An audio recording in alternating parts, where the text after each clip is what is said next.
and the living paycheck to paycheck mass populations of gig America. It was a wake-up call.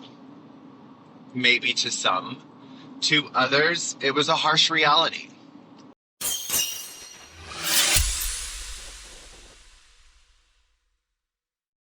Hi, it's Misty Eyez, and this is Through Misty's Eyes, a movie review. Last night we got to see Good Fortune with Keanu Reeves, Seth Rogen, and Aziz Ansari, and Keke Palmer, and Sandra Oh. Oh my god, you guys, it was better than Broadway. I laughed, I cried, I almost died. Just kidding. It was not any of that. But I will say, this was truly a feel-good, enjoyable movie. It was good. I didn't really have any expectations for this movie, so I can't say that I was let down. And I can't say that I was impressed. Seth Rogen played himself. Aziz played himself. And Keanu Reeves played himself. At least a character that he's played about himself. It was refreshing to see him not in a bulletproof gun movie. Nobody in this movie is going to get nominated for an Academy Award. There was no deep personal, emotional growth. There was no intense character development. There was no wow. There was no tearjerker moment. It was a comedy, and yes, it did comedy. I did laugh. It was also a slap in the face. It was a harsh realization for our society today. I don't know when this movie was recorded, but wow. The things that happened in this movie are very much a real life story. I would love to say this was a dystopian tale, but it's not. It's very realistic. However, it is a story, and I'm not going to give away any spoilers, and if I do, I'll tell you right before I do, but I'm not planning on it. It was a very realistic look at the juxtaposition of our economic classes in America. The super wealthy, the 1%, and the living paycheck to paycheck mass populations of gig America. It was a wake-up call. Maybe to some. To others, it was a harsh reality.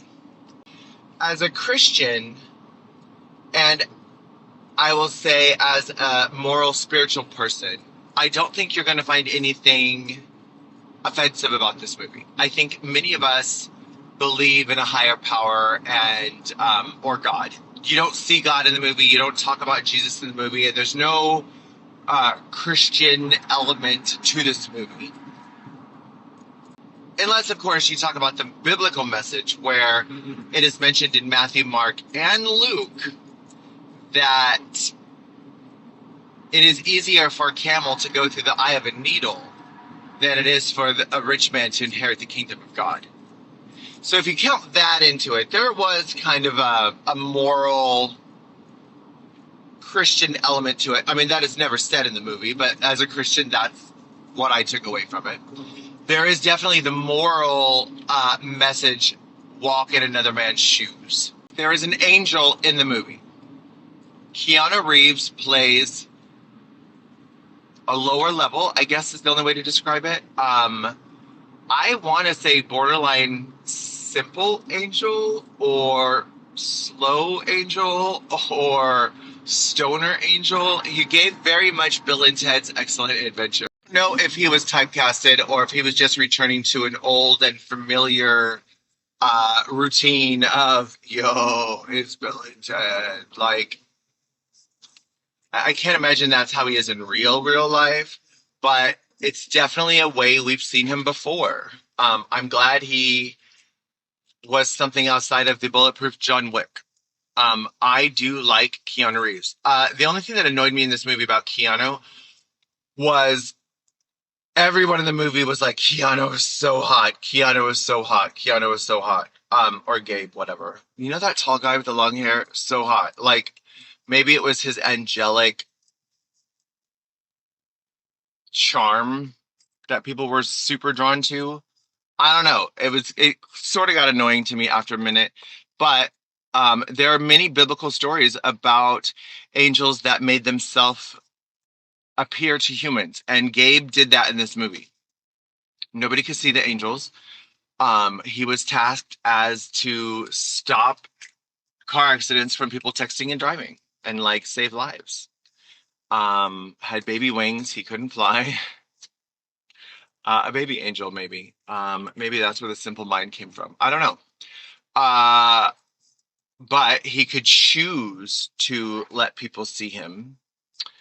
And there's a part, spoiler alert, that he actually becomes a human for a while and gets punished for making a dumb, overreaching mistake. I will say that his character was very unfulfilled, and he was inspired by other angels that were doing massive and great things, and he wanted to do massive and great things, and he overreached. And maybe that's why he was given a simple task, because his execution was lacking. So the movie is about him, mostly about him and his interpretation of humans and the human struggle, especially his struggle as a human. And I will say, pay attention to the last 5 seconds of the whole movie. It's super cute. The very last 5 seconds. Accident reported ahead. And here I was, worried about Jupiter. There's my guardian angel. Yeah. Aziz and Seth Rogen, again, nothing spectacular from them. As right on par, as to be expected. They were given a task, they gave the task. It was a task they've done many times. I'm not going to say they phoned it in, but they basically did themselves. They did good. It was a good movie. From a person that comes from extreme poverty.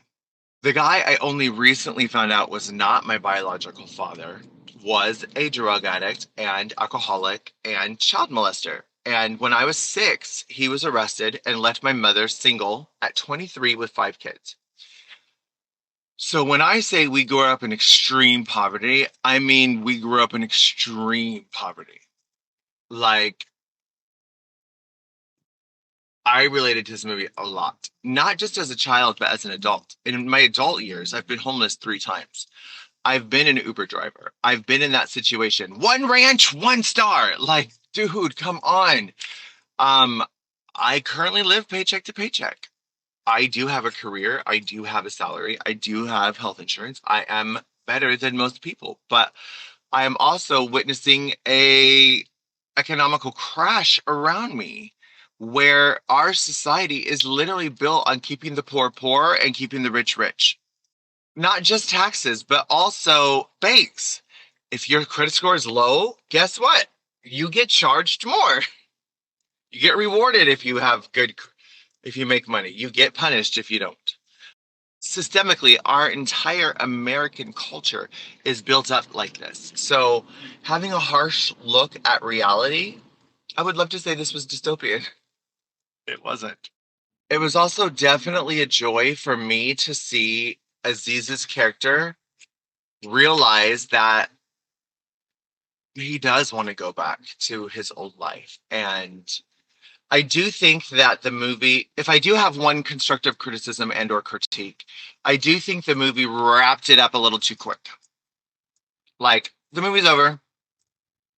Like, I would have liked to see, do Jeff and Raj stay friends in the future? Like, they literally lived in each other's shoes for, I don't know how long. It was supposed to be a week, but it was definitely more than a week. So at least a month, where Seth Rogen's character was exposed to the realities of low class America, living in your car, getting kicked out of hotels, struggling paycheck to paycheck. Like, that was real. Hazard reported ahead. This might throw a wrench into our 5-year plan. that part of life is real. I wanted to see what happened to these two later. I definitely don't want a part two. And if there is a part two, it should go straight to DVD, if that's still a thing, giving away my age. I know Angel Gabriel disappeared, but in the last 5 seconds of the movie, you see that he's not completely gone. But I would have liked to see more of what happened with the two human relationships and or three relationships with Kiki Palmer. But it was a good movie. It was a moral good movie, a realistic look in the way the world's working today, right now. And I guess I do recommend it. Anyways, loving you, Zizi.